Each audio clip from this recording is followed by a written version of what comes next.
Praise the lord. మరి ఒక రోజు మనం ఈ విధంగా కలుసుకోవడానికి దేవుడు మనకు అనుగ్రహించిన మహోన్నతమైన కృపను బట్టి దేవాతి దేవునికి కృతజ్ఞతాస్తుతులు చెల్లిస్తున్నాను. ఈరోజు ఒక విషయాన్ని మీకు తెలియచేయాలని నేను ఆశపడుతున్నాను. క్రీస్తు రక్తంలో కడగబడిన మనం అనగా ఆయన పరిశుద్ధుడు గనుక ఆయన రక్తంలో కడగబడిన మనము పరిశుద్ధులుగా జీవించాలి. కానీ ఈ లోకంలో ఈ లోక పాపాలకు మనం లొంగిపోయి మన పరిశుద్ధతను పాడు చేసుకుంటున్నాం. చూడండి, అబ్రహాము గారు మనందరికీ తెలుసు. ఆనాడు అబ్రహాముతో దేవుడు మాట్లాడుతూ, నీ యందు నాకు చాలా ప్రణాళికలున్నాయి, నిన్ను దీవిస్తాను, నిన్ను ఆశీర్వదిస్తాను, సమస్త జనములకు నిన్ను దీవెనకరంగా మారుస్తాను. కానీ నీవు ముందు ప్రత్యేకింపబడాలి.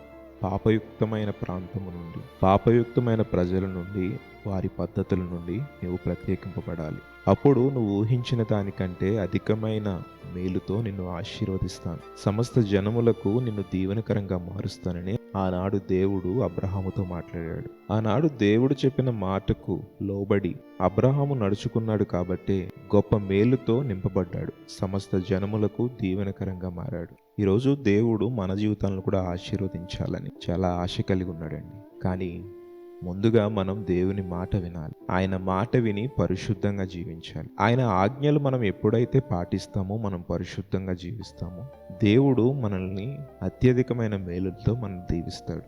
ఏవైతే నిన్ను పాపంలోకి నెట్టేస్తుందో దాని నుండి నువ్వు ప్రత్యేకింపబడాలి. అది ప్రాంతమైనా, నీ చుట్టూ ఉన్నవారైనా, ఏ సందర్భమైనా, ఏ పద్ధతులైనా నిన్ను పాపములోనికి లాగివేసి నీ పరిశుద్ధతను చెరిపేస్తుందన్న ఏదైనా కూడా దాని నుండి నువ్వు ప్రత్యేకింపబడాలి. అప్పుడే దేవుడు మన జీవితాలను ఊహించిన దానికంటే అధికమైన మేలులతో దేవుడు ఆశీర్వదిస్తాడు. చూడండి, యోసేపు జీవితాన్ని మనం చూసుకున్నట్టయితే పరిశుద్ధంగా జీవించడం వలన దేవుడు ఒక దేశానికి ప్రధానమంత్రిగా చేశాడు. మనం దావీదు జీవితాన్ని చూస్తే తను పరిశుద్ధంగా జీవించాడు గనుక మహారాజుగా దేవుడు నిలబెట్టుకున్నాడు. దానియేలును మనం చూస్తే ఆ దేశ ప్రధానమంత్రిగా దేవుడు తను నియమించాడు. ఇలా పరిశుద్ధ గ్రంథంలో పరిశుద్ధంగా జీవించిన వారి జీవితాలను దేవుడు బహుగా ఆశీర్వదించాడు. ఈరోజు దేవుని యొద్ద నుండి మనం ఆశీర్వాదాన్ని, మేలుని పొందుకోలేకపోతున్నాము అంటే మనం పరిశుద్ధంగా ఉన్నామో లేదో మనం ఆలోచించుకోవాలి. ఎప్పుడైతే పరిశుద్ధమైన జీవితాన్ని మనం కలిగి ఉంటామో అప్పుడు మనం దేవుని యొద్ద నుండి ఆశీర్వాదాలను పొందుకుంటాం. ఇంకా ఎంతకాలం మనం ఈ పాపపు ఊబిలో జీవిస్తాం చెప్పండి? ఎంతకాలం మనం అట్టడుగు స్థితిలోనే మనం ఉంటాం చెప్పండి? దేవుడు మన ఎడల గొప్ప ప్రణాళికను కలిగి ఉన్నాడు. ఆ ప్రణాళికను మన జీవితాల్లో నెరవేర్చుకోవాలి అంటే మనం దేవుని స్వరాన్ని విని పరిశుద్ధంగా జీవించాలి. ఆయన నిన్ను గొప్పవాడిగా చేయాలని ఆశపడుతున్నాడు. ఎందుకో పనికి రాకుండా పోయిన నీ జీవితాన్ని, పాడైపోయిన నీ జీవితాన్ని దేవుడు బాగు చేయాలని ఆశపడుతున్నాడు. నీవు పరిశుద్ధంగా జీవించాలంటే ఆయన నీ హృదయంలోకి ఆహ్వానించు. నీ జీవితంలో మొదటి స్థానంలో ప్రభువారిని పెట్టు. పాడైపోయిన నీ జీవితాన్ని, పతనమైపోతున్న నీ జీవితాన్ని, ఎందుకు పనికిరాని పగిలిపోయిన పాత్రగా ఉన్న నీ జీవితాన్ని దేవుడు పనికొచ్చే పాత్రగా చేస్తాడు. ప్రార్థిద్దామా?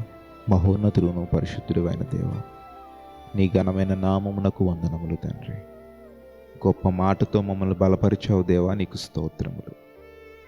నీ వాక్యముతో మమ్మల్ని తృప్తిపరిచావు తండ్రి, నీకు స్తోత్రములు. పరిశుద్ధంగా ఏ విధముగా జీవించాలో అయ్యా ఈరోజు మాతో మాట్లాడారు తండ్రి. పరిశుద్ధంగా జీవించే జీవితాన్ని మాకు ప్రసాదించండి. మాలో ఉన్న చెడు తలంపులను, పాపములను, వ్యసనాలను అయా ప్రతి దానిని మా నుండి తీసివేయండి.